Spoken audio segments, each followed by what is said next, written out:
ઘર એક સ્વર્ગ.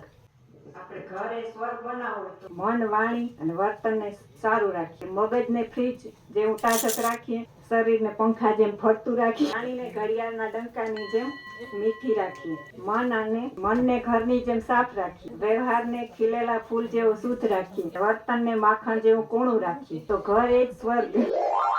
એક રાજા હતા ને, બે દીકરા હતા.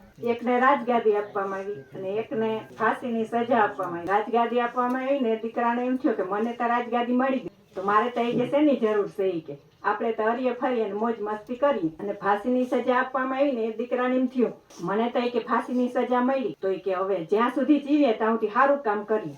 એટલે પછી એની ફાંસીની સજા આપવામાં આવી, એને સારું કામ ચાલુ કર્યું. અને જે ગાદી આપવામાં આવી આડા રસ્તામાં સડી ગયો અને ખોટા ધંધા કરવામાં સડી. પછી બન્યું એવું કે જેને રાજગાદી આપવામાં આવી હતી એને ફાંસીની સજા મળી, અને ફાંસીની સજા મળતી હતી એને રાજગાદી મળી. એટલે આપણે પણ જીવીએ ત્યાં સુધી સારું જ કામ કરીએ.